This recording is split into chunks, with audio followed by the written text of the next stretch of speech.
అమూల్ అమూల్ అనే పేరు వినగానే మనకి మొదటిగా జ్ఞాపకం వచ్చేది పాలు, పెరుగు, ఐస్ క్రీమ్స్, ఇలాగ రకరకాలు. కొరియన్ అనే ఒక ఐఏఎస్ ఆఫీసరు గుజరాత్లో అక్కడ రైతులందరినీ చేరదీసి గుజరాత్ కోఆపరేటివ్ సొసైటీని ఏర్పాటు చేసి తద్వారా మన దేశంలో పాల కోసం ఎంతో ఇబ్బంది పడుతున్న సమయంలో, అసలు వాస్తవంగా చెప్పుకోవాలంటే ఆ సమయంలో చాలామంది పిల్లలు పాలు అందక మరణించిన సంఘటనలు కూడా జరుగుతూ ఉండేవి. సుమారు 1966 నుంచి 1976 వరకు ఈ పరిస్థితి ఉండేది.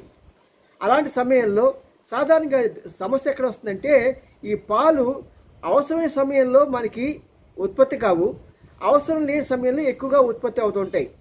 దాని మూలంగా ఏంటంటే ఆ పాలు వృధా అవుతుండేవి. అలాంటి సమయంలో ఈ పాలని వాటిని పౌడర్గా చేసి అవసరం వచ్చినప్పుడు పౌడర్గా చేయటం, అంతేకాకుండా దాంట్లో కొన్ని విటమిన్స్ కలిపి చిన్నపిల్లలకి, తల్లిపాలు లేని వాళ్ళకి ఈ పాలు ఆల్టర్నేటివ్గా ఇవ్వడానికి కావాల్సిన ప్రత్యేకమైన ఏర్పాట్లన్నీ కూడా అమూల్ ప్రొడక్ట్స్లో తయారీలో భాగంగా వచ్చాయి. ఈ క్రెడిట్ మొత్తం కూడా కొరియన్కే చెందుతుంది. అందుకోసమే మన దేశం అతనికి పద్మశ్రీ అవార్డు ఇచ్చి సత్కరించుకున్నాం. ఈ రోజున ఆయన బతికి ఉంటే ఇంకో గొప్ప సంఘటన ఆయన విని ఆయన తబ్బిపోయిపోయేవాడు. కారణం ఏంటంటే మన అమూల్ ప్రొడక్ట్స్ అమెరికా చేరుకుంటున్నాయండి. ఎంత గ్రేట్!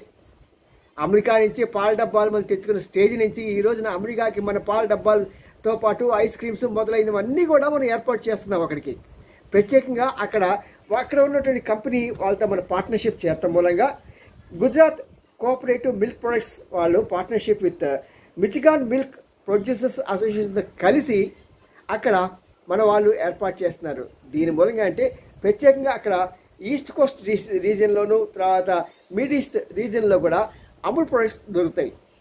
మనకి ప్రత్యేకంగా చెప్పుకోవాలంటే ఈస్ట్ కోస్ట్ రీజియన్లో చికాగో, డల్లాస్ వస్తాయి. చికాగో, డల్లాస్లో మన భారతీయుల సంఖ్య చాలా ఎక్కువగా ఉంటుంది. వారు కనుక అమూల్ ప్రొడక్ట్స్ దొరుకుతున్నాయి అంటే, సాధారణంగా మన ఆంధ్ర వాళ్ళకి ప్రియా ప్రొడక్ట్స్ దొరుకుతున్నాయి అంటే ఎంత సంతోషంగా ఉంటామో, అలాగే ఏ భారతీయుడికైనా సరే అమూల్ ప్రొడక్ట్స్ దొరుకుతున్నాయి, ఐస్ క్రీమ్ కానీ, అది పెరుగు కానీ, పాలు కానీ, ఇంకా ఏదైనా సరే ఎగిరి గంతేస్తారు. దాని క్వాలిటీ అది, దానికి ఉన్న విశిష్టత అది. ఎన్నో రాష్ట్రాలు మారాయి, ఎన్నో పార్టీలు మారాయి, కానీ ఎవరు కూడా దాన్ని టచ్ చేయలేదు. అది దాని గ్రేట్నెస్.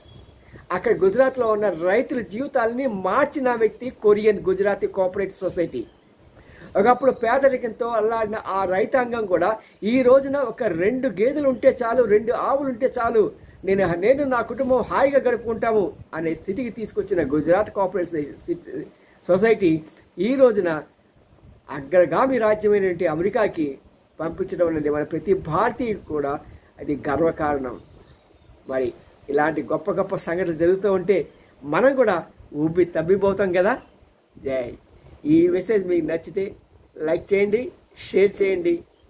మరి ఇంకా మీకు ఏమైనా ఇదిగా ఉంటే ఒక్కసారి పక్కన ఉన్న బెల్ ఐకాన్ నొక్కారనుకోండి, వెంటనే మేము రిలీజ్ చేసిన వీడియో మీ చెంతకు చేరుతుంది. See you, bye. ఇట్లు మీ and Ramji, senior journalist and market analyst